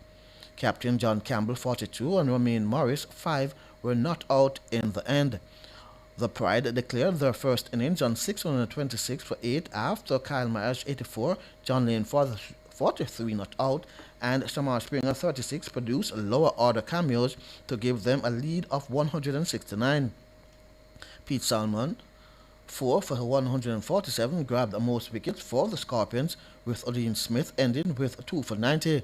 The Pride collected 8 points for taking first innings points. The third and final game in the series begins on Sunday at the same venue. Now, former Jamaican West Indies fast bowler Courtney Walsh revealed that he was happier with how he ended his career compared to how he started. According to Walsh, injuries forced him to rely on line and length rather than raw pace, which he felt brought more success. When I just started, it was just pace. I was just thinking of raw pace. Injuries help sometimes and losing pace helps. When I ended, the way I ended my career, I was much happier because I was able to challenge batsmen. I was swinging the ball both ways.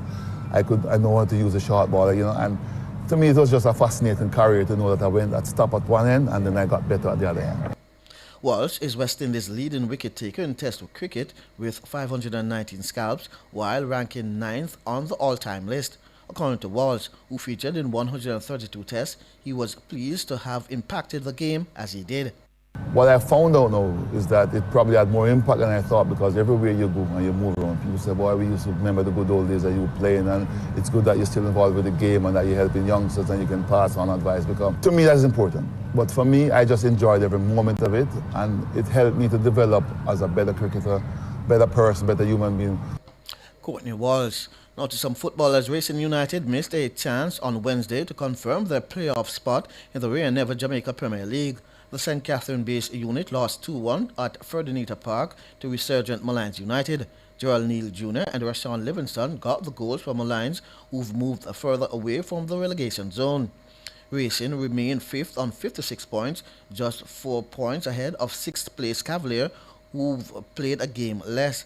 Meanwhile, Mobile United stretched their lead in the standings to 9 points following a clinical 5-1 win over Tivoli Gardens at Jarrett Park.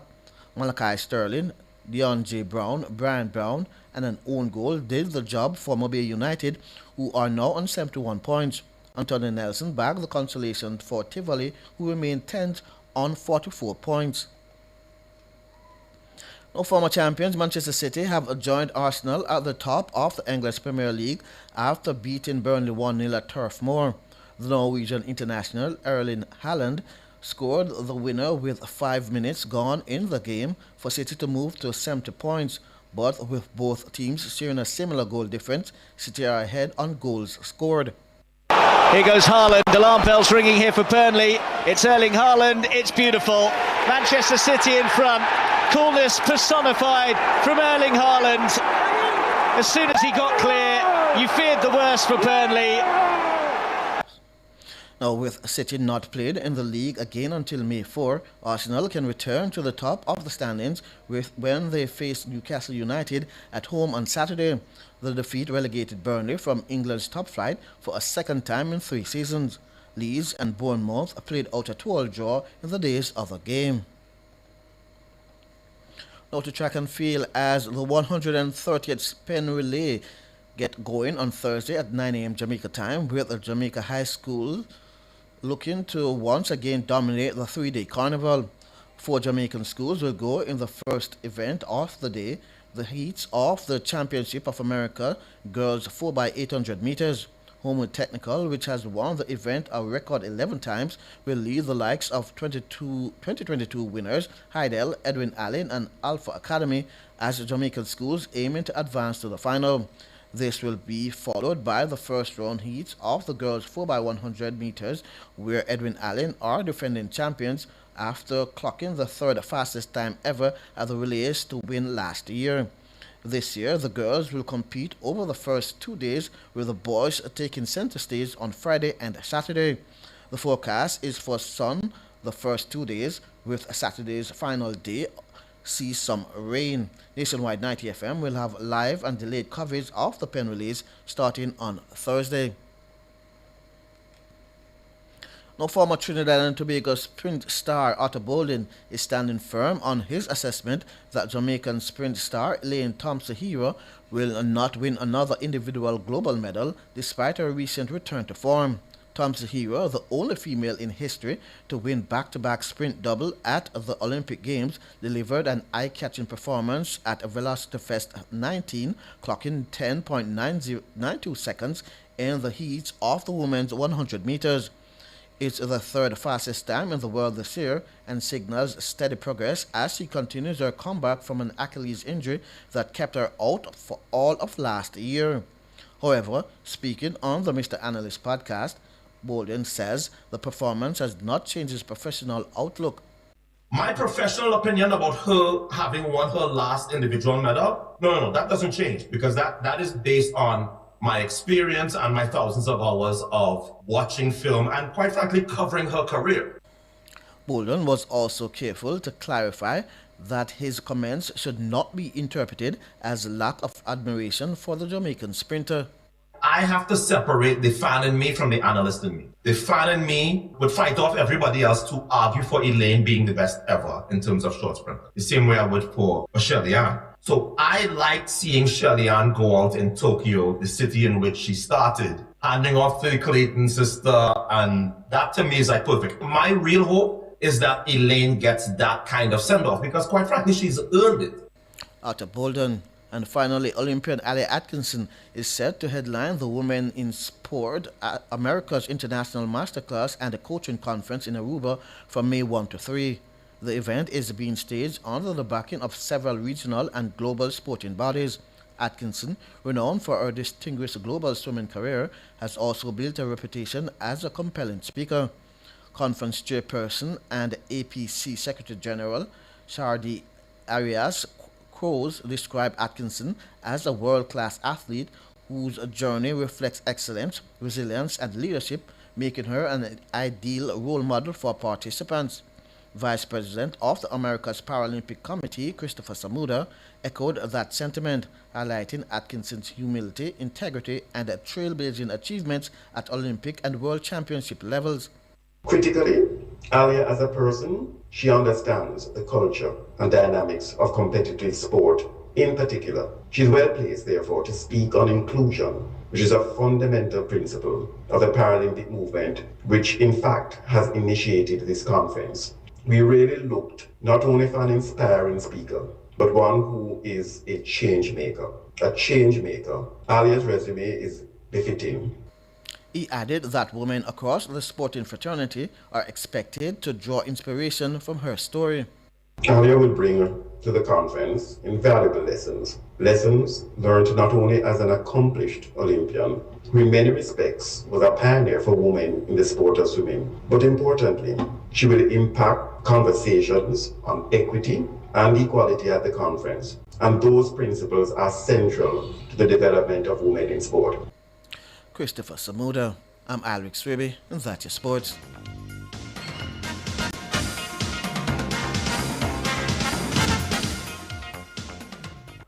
1, 2, 3, boom. Green light. You mean red light? Green light. Everything easy and instant when you click the chatbot icon on the CNWJ Credit Union webpage. Say what? Just become a member of CNWJ Credit Union. You can save, make deposits, and get loans. Speaking of loans, once you become a member, you can instantly apply for a loan right there online and have the cash in your hand within 24 hours. We are chatbot. No, chatbot.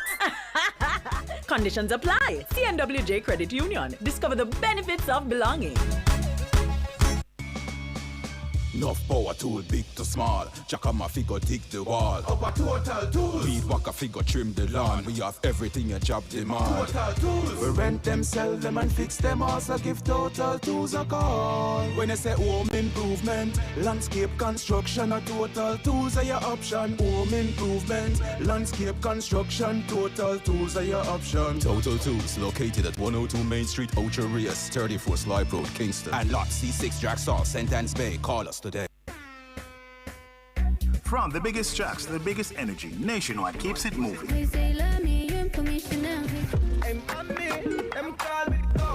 If you love the vibes, come and lock in with us for real. World boss, leave a prison could stop me. Join the Nationwide 90 FM Family Club today on Patreon. Practice. God me say you watch you over me practice. Every day, Jamaicans have something to say. In the group chats, on social media, in the streets, there's a place where it all comes together. The comment section.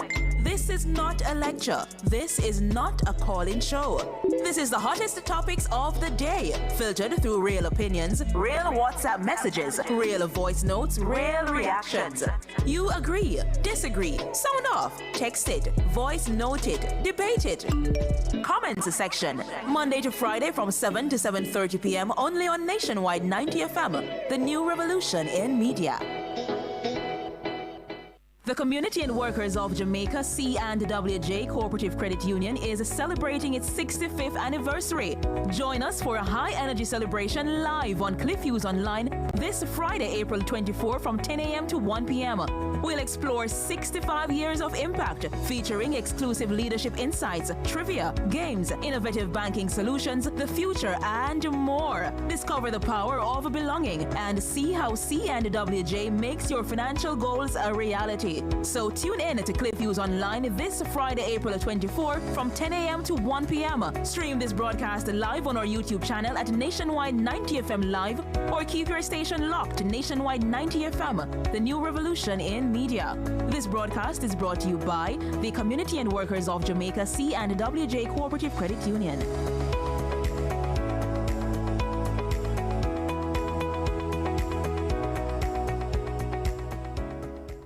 It's Monday, get over your blues. Or Tuesday, Wednesday, Thursday, Friday. The E-Zone is here for you. With the Stinger Honeybee And Curry Boyatings from 3 to 5 p.m. on Nationwide 90 FM. We've got your entertainment news. Then we want to hear your views. Why you said? Jump in the mix. Or the hot seat. Don't miss our brain busters. Or the crazy giveaways. Let's talk fashion. Send us your outfit of the day. Ooh, cutesy. Very demure. Are you looking for love? Come on one of our blind dates. Send your request to ezoneblindates@gmail.com. That's ezoneblindates@gmail.com. And stay tuned for your confessions. Share them with us at ezoneconfessions@yahoo.com. I mean, is this planet Earth? Is it? I don't know. Let me check. Either way, it's got a buzz. And a bugger thing. Ow! Ow!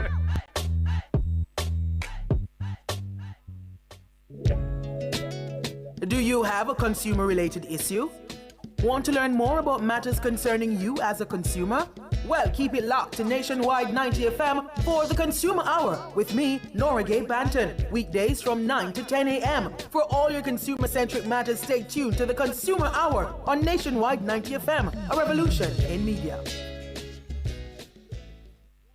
Drive the most exciting new vehicles in Jamaica. Schedule your 2024 Ford Ranger pickup or Ford Everest 7-seater SUV test drive now. Call or visit KIG today.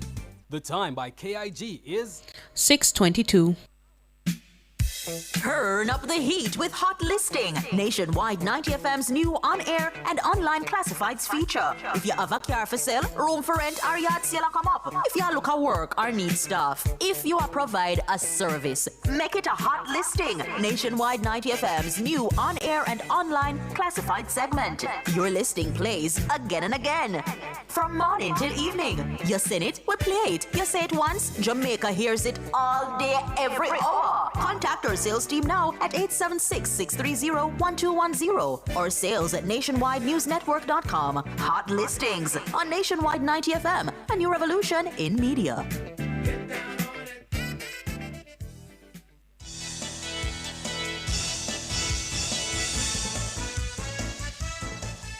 Nationwide 90 FM now presents a paid broadcast of Member of Parliament for North Central St. Andrew, Delano Seavright, making his contribution to the debate on the National Reconstruction and Resilience Authority, NARA bill, in the House of Representatives on Tuesday, April 21, 2026. Let us be clear from the outset that this is not routine legislation. And as the Prime Minister indicated when opening this debate last week, this is among the most consequential pieces of legislation this Parliament has been asked to consider in the modern era of Jamaica's development. And it's consequential for the simple reason, I don't need to go through all the statistics, but Hurricane Melissa was catastrophic. One of the worst hurricanes on record, costing Jamaica $12.2 billion US or $1.95 trillion, more than half our GDP. 215,000 structures damaged, some of them destroyed, 600 schools impacted, health infrastructure compromised, major roads, drainage systems, utilities destroyed. Entire communities left devastated, towns such as Black River badly damaged, displacing thousands of residents and exposing deep vulnerabilities. So the scale, Madam Speaker, of the destruction underscored the urgent need for coordinated national reconstruction and resilience efforts. So it's not theory, it is about delivery. Now, we note the criticism, and this is democracy, it is healthy, but much of what is being said does not really, frankly, stand up to a careful reading of the bill as it now exists. Because when you move past the speculative points and actually examine the text, what you find is not recklessness. What you find is structure. What you find is discipline. And what you find is accountability built into law. Madam Speaker, this bill is grounded in a moment of extreme national urgency. Hurricane Melissa did not just damage infrastructure, it exposed structural weaknesses. And as the Prime Minister said, what has been missing is not the dream, but the institutional machinery to turn that dream into delivered reality. And that is what the bill provides. So, Madam Speaker, this foundation is structure, it's not chaos. Under clauses 1 and 2, the purpose is clear. It's post-disaster reconstruction and long-term resilience. Under Clause 3, NARA is a body corporate, not informal, not ad hoc, but a legal institution with defined responsibilities and obligations. It's not, Madam Speaker, a temporary committee or a task force. This is institutional machinery for national execution. Madam Speaker, at the heart of this bill, Clause 4, this is where the criticism begins and where it should end. Because Clause 4 does something very simple. It creates a single central coordinating authority to plan, prioritize, implement, and track national reconstruction. That is not dangerous. That is necessary. And as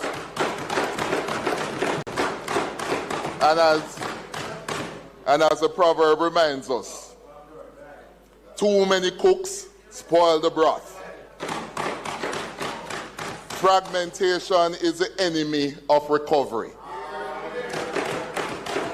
And this bill is designed to eliminate fragmentation. So, Madam Speaker, let me give a direct response to this is a too broad a legislative effort. And I heard the opposition leader and the member from St. Catherine Northwestern and the member from Manchester South. We hear that the mandate is too broad. But let us be serious. Reconstruction is broad. You cannot fix roads without drainage. You can't fix houses without utilities. And you can't build communities without infrastructure. The bill frankly reflects reality, but critically, it is not unbounded. It is anchored by cabinet-approved projects. And you know,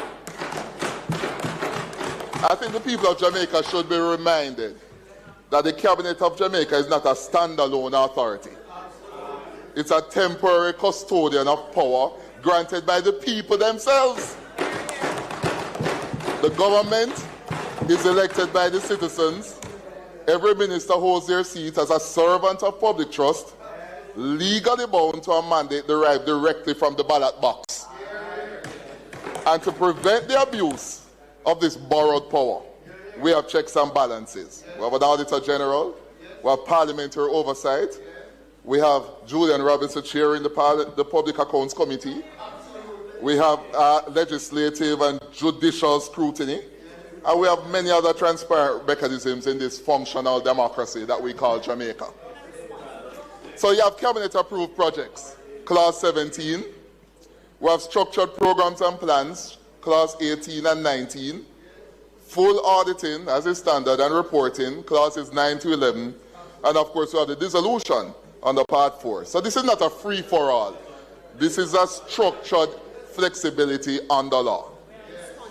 Madam Speaker, another claim is that the bill prioritizes speed over quality, and that is simply incorrect. Clauses 18 and 19 require structured programs, costed projects, monitoring systems, and critically, climate resilience and prioritization of vulnerable communities. So this is not rebuilding what failed. This is building what will last. Madam Speaker, I hear the points about power and, concentration of power. And, let us deal directly with this concern about leadership, because this is really a problem. I don't know what it is. I don't know what we're drinking. I don't know what we're drinking in the country. Yes, the CEO, yes, the Chief Executive Officer has responsibility under Clause 5. But let me ask you a simple question. In a national reconstruction effort, who should be responsible? Because history shows us what happens when no one is. And as the Prime Minister rightly stated, when accountability is diffused, institutions start to protect the processes rather than deliver outcomes, and the people suffer. So the bill avoids that failure. And importantly, and this is the CEO fits, the CEO is not unchecked. You have cabinet approval, Clause 17, ministerial direction, Clause 13, fulsome audit and financial controls, Clause 9, parliamentary reporting in Clause 10 and 11, public transparency in Clause 20, and I really want to draw attention to that Clause 20 because this is really phenomenal. It says, it requires the authority to maintain a register of approved reconstruction and resilience projects, including descriptions and applicable programs and plans, and importantly, the register must be made available electronically for public inspection, providing direct transparency. So this is not a concentration without restraint. This is leadership. This is clear leadership within a framework of accountability. Now, I'm a little bit disappointed because none of the opposition members really pulled on any prominent examples internationally, right? We have to step outside of Jamaica. I heard you're Hungarian. I don't know what that was about. But let us step outside Jamaica for a moment. Because the world, not in a fulsome way. No, not fulsomely. The world has already run this experiment and we have seen failures all around. 2010 earthquake in our lovely neighbor Haiti. Billions in aid, but no effective central authority. They had a commission, an interim Haiti Recovery Commission.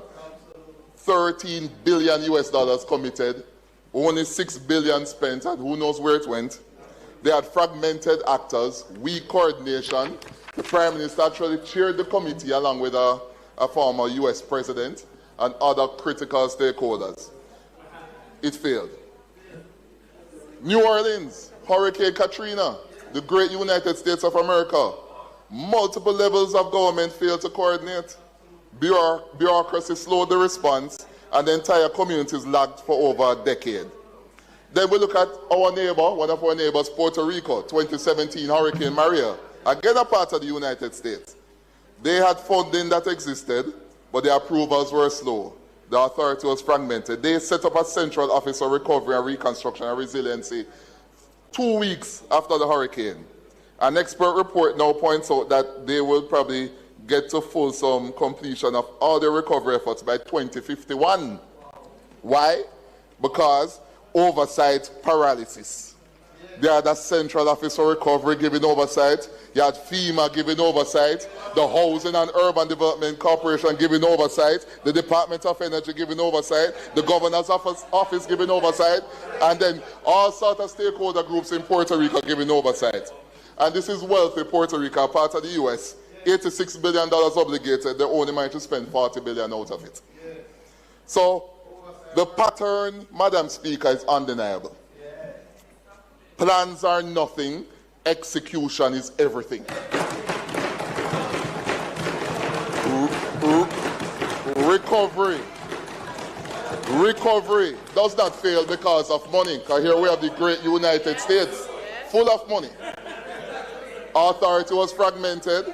Approvals are slow. Leadership is unclear. And systems cannot execute.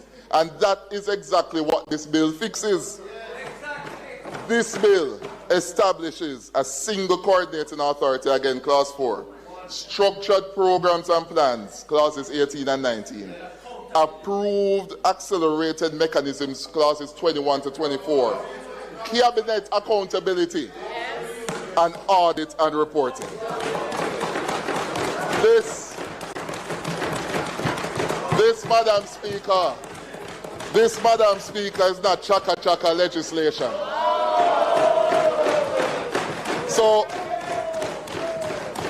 Madam Speaker, as it relates to approval bottlenecks, Clauses 21 to 24, and I think I heard the member saying Catherine Northwest speaking to this. This is one of the strongest features, actually, because this is where most countries evolving post-disaster fail. These clauses coordinate agencies, it sets timelines, it issues directives, it allows structured escalation, but with safeguards. Expert advice is required, written justification, and opportunity for response. So this is not bypassing governance. This is fixing bureaucratic paralysis. And it's important we make a careful note of that. Madam Speaker, there is concern about oversight. Yes, let us deal with it clearly. Inside the bill again, the accounts and audit provisions, Clause 9, reporting, Clause 10 and 11, transparency again, Clause 20. Outside the bill, yes, but critically, the government has established Jamrock, which is chaired by a Jamaican son of a Stanford professor, Peter Blair Henry, who, by the way, sits on two of the biggest boards in the world, Citigroup and Nike. This is somebody with a reputation to protect. And this body will provide independent public oversight, reports on performance, and introduce a national accountability lens, similar to EPOC. And importantly, performance will be based on measurable outcomes, not processes. And Madam Speaker, oversight will include broad stakeholder input, including the opposition. So, Madam Speaker, the claim that there's no oversight is simply not correct. What we have is statutory accountability and external independent oversight. Madam Speaker, let us be clear. Clauses 9, audited accounts, Auditor General has full access. Clauses 10 and 11, reports to Parliament. The Public Electronic Register, Clause 20. This is transparency in law. It's not promise, it's not theory. As we move forward, NARA, finally, it is not an endless body. Under Part 4, NARA is dissolved. Assets are transferred, records are preserved, mission completed. It is temporary, targeted intervention. So, Madam Speaker, let us strip the debate down to the truth. This is not unchecked power. It is structured under cabinet, ministerial, and parliamentary reporting. This is not weak governance. It is planning, it is monitoring, and it is resilience, all mandated. This is not a lack of oversight. Fulsome auditing, reporting, and a reputable board of Jamrock oversight that exists. This is not opacity, as transparency is embedded in law. And this is not permanence, because the authority is time-bound. So, Madam Speaker, they say well done is better than well said.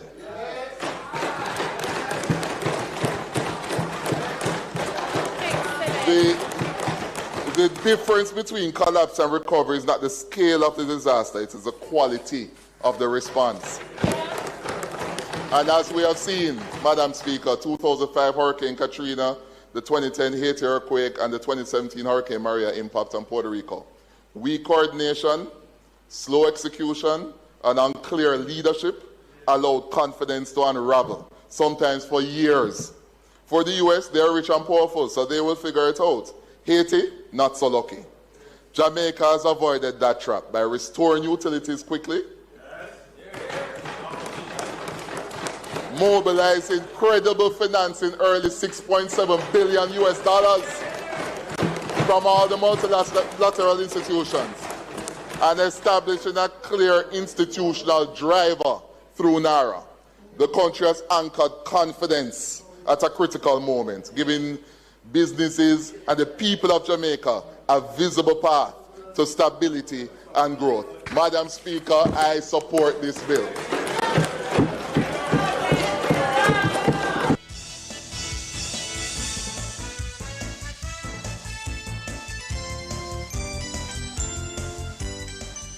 That was a paid broadcast of Member of Parliament for North Central St. Andrew, Delano Seavright, making his contribution to the debate on the National Reconstruction and Resilience Authority, NARA bill, in the House of Representatives on Tuesday, April 21, 2026.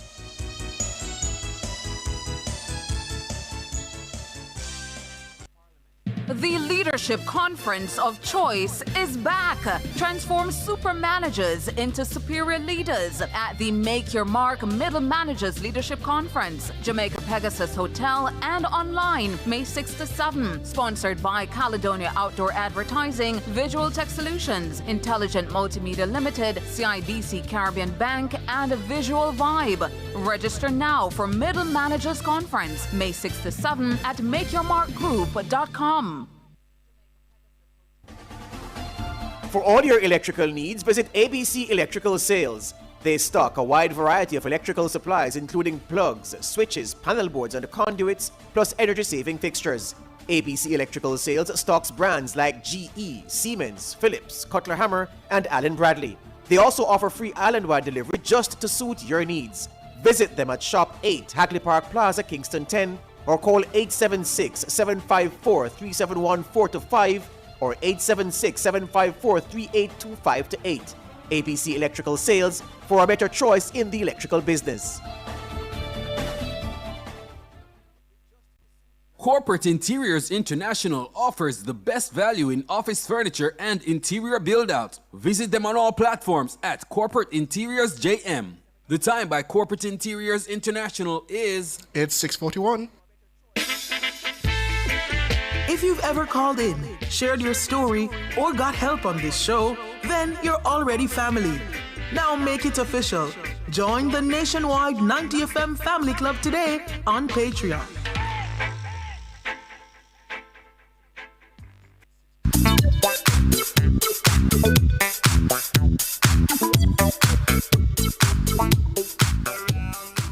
Welcome back, listeners, viewers. It is time for Around the World, and we take a trip again to the Middle East, where U.S. President Donald Trump has called off attacks on Iran indefinitely though the Strait of Hormuz remained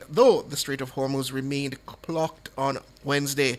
Trump said in a statement on social media the U.S. had agreed to a request by Pakistani mediators to hold off until discussions are concluded and a proposal adopted. The initial 2-week ceasefire had been due to expire Wednesday evening, Washington time.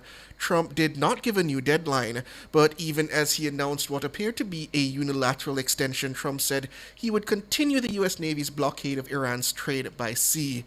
Iran considers the U.S. blockade an act of war and has said it will not lift its closure of the strait as long as the blockade remains in force.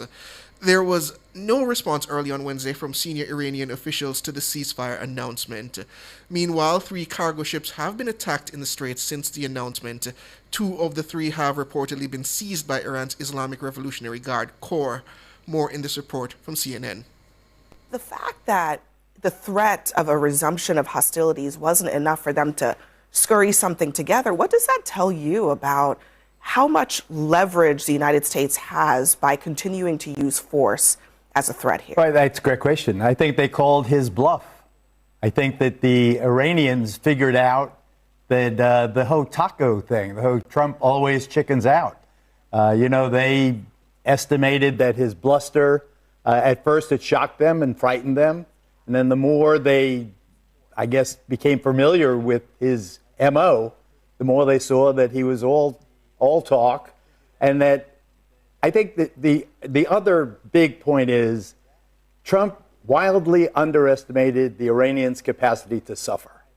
I really think that he thought that by bombing and causing widespread devastation and all the rest of it, that he could leverage them into a negotiation. Instead, he watched them martyr themselves and strengthen their hand. I don't know what's going on behind closed doors in Iran by any means. But I suspect that Trump probably does, and the Israelis probably do. And they've come to the conclusion, and that's why they pulled off yesterday, come to the conclusion that it was disastrous to continue. I mean, it's also surprising that they would even schedule or even get to the point where they were committing the vice president to go to Pakistan when they hadn't even gotten sign-off on broad concepts of a deal?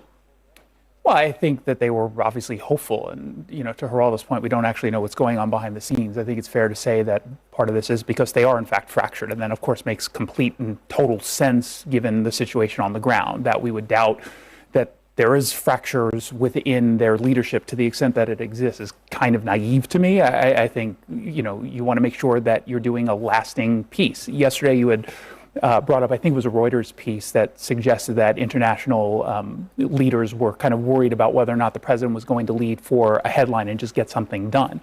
This shows, again, quite the opposite, that he's being thoughtful and not wanting to just grab a headline and is, in fact, willing to take on a political cost so that we can get to a point where we have a lasting peace. I'm not sure that's what this shows, because it would be one thing if the reporting indicated that we were close to something. headline, a lasting deal. It suggests that we weren't close to any of those things. We couldn't get them to even respond to broad strokes. You're willing to talk about your nuclear deal. Like, that doesn't suggest that we were close to anything at all. No, and we shouldn't be in this war at all. These last 7 weeks have been horrible for the United States of America and for people all across the globe. The reality is we've spent $60 billion on this war. It's going to be another billion or two by the time the show happens again tomorrow. And the cost has been real and has been detrimental. We've had over a dozen service members who have died, hundreds who have been wounded. In my community, in the constituents that I represent, they're feeling this at the gas pump, in the grocery store. People are deciding whether or not they're going to be able to afford the medicine or the rent. The consequences have been dire, and this administration has done this because we have a wannabe dictator as president of the United States. And again, we are in a war that was completely unnecessary. It is. It's an authoritarian, an elected authoritarian who is operating as a dictator, who thought that he could kill, destroy, and bomb an entire nation into submission, and that isn't what has happened. And that isn't what's happened. Fair and reasonable. And I've said this before, like, to debate the actual issues here and whether or not we think that this was the right move, but to immediately go to this lazy talking point that is used by the left all the time, just screaming about a dictator in chief. And it's not a serious conversation. If you say that you're serious about the issues that people are facing, talk about the policies. It is serious. Instead of going to these it is serious. Let's talk about the policies. I'm glad you mentioned that. Let's talk about the big ugly bill that cost us billions of dollars. I think it is fair to say, I mean, in this moment, this war is what's on the agenda. That's right. And it is a test for President Trump. It's a test for the United States. One of the interesting pieces of reporting also that to come out is that our stockpiles of weapons are being depleted. 45% of our precision strike weapons expended, 50% of our THAAD, these are missiles that intercept ballistic missiles, have been expended. Patriot batteries, 50% expended. Tomahawk missiles, 30% expended. It's going to take years to rebuild these stockpiles. And the concern is that if there is another conflict, that we're not going to be ready. So that's the other thing that's on the horizon here for us. I think that it's a very rational concern because there might be a conflict in a completely different area of the world that we haven't even anticipated yet.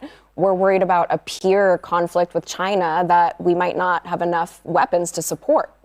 What I think we need to do a better job at, and by the way, I think this war is a disaster. We'll talk about the messaging later, but we do not have a dictator. I'm sorry. We have a very unsuccessful dictator. If we have a dictator, he's checked continually all the time by his own Congress, by his own courts, by other countries and our allies.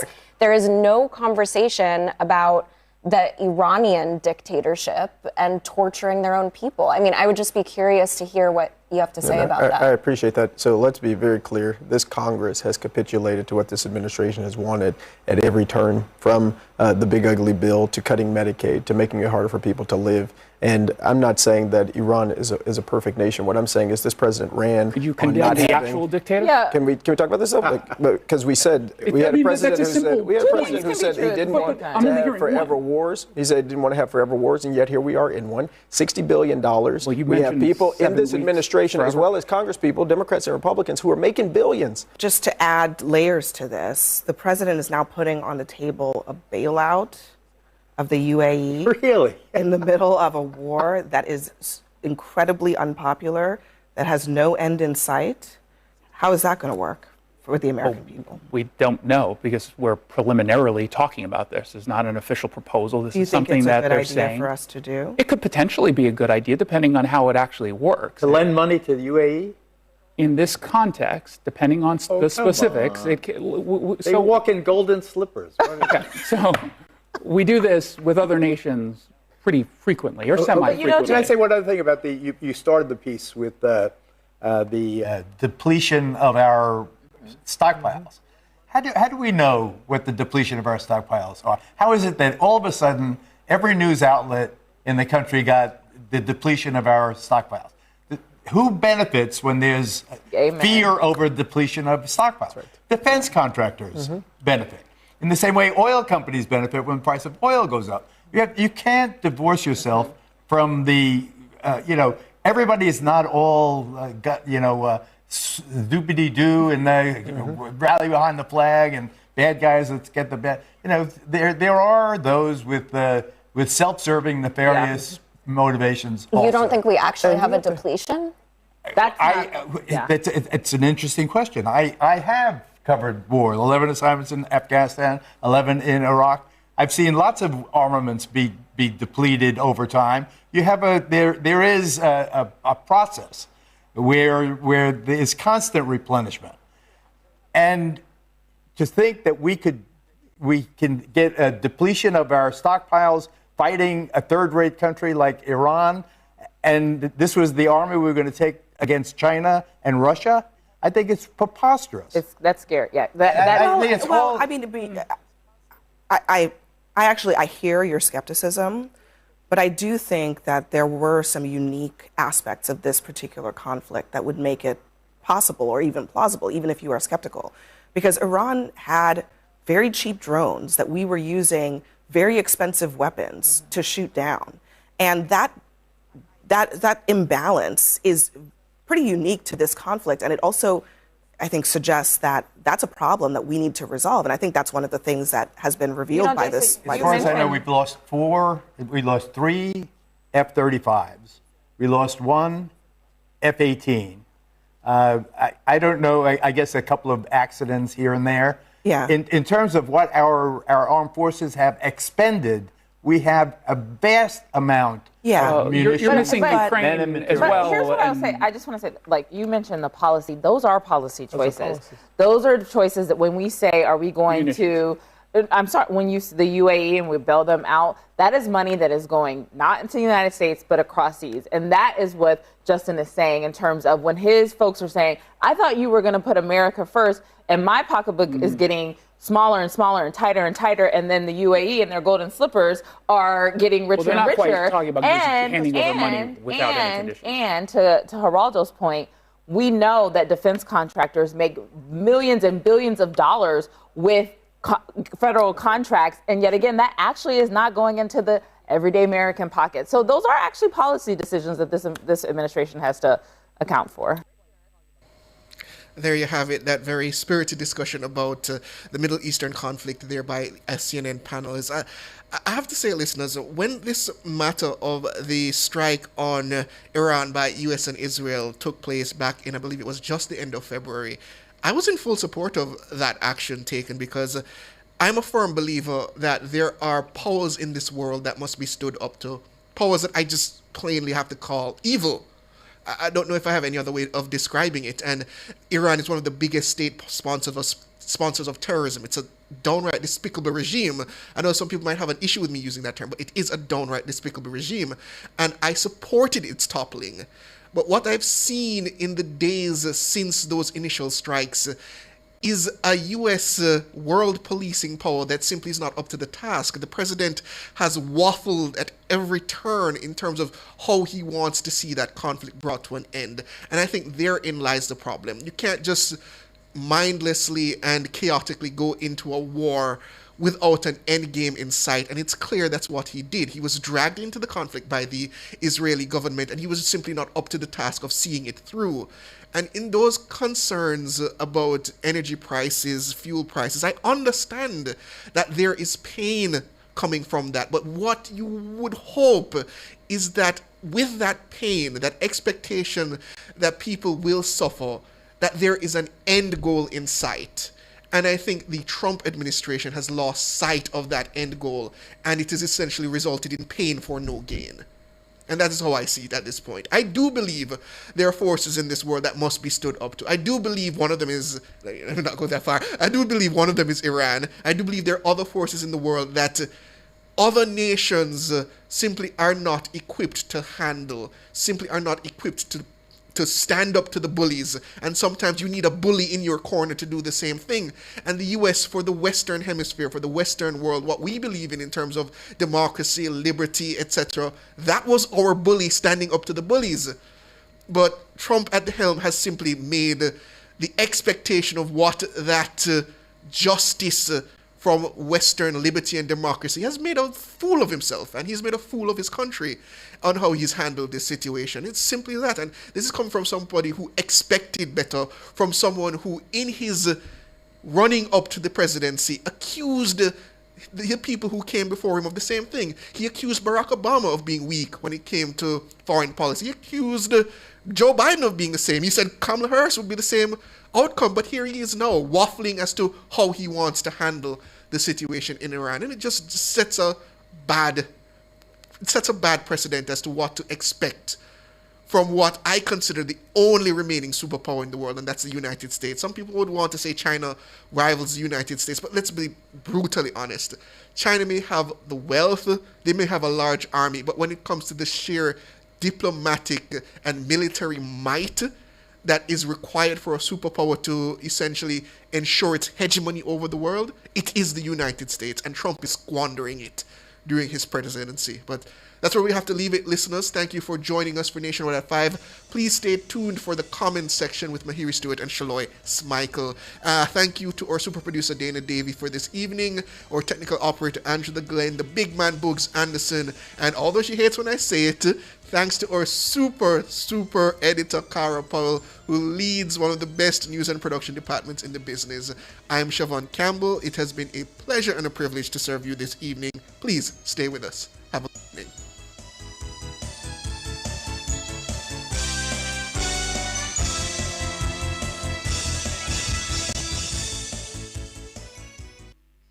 Every day, Jamaicans have something to say. In the group chat,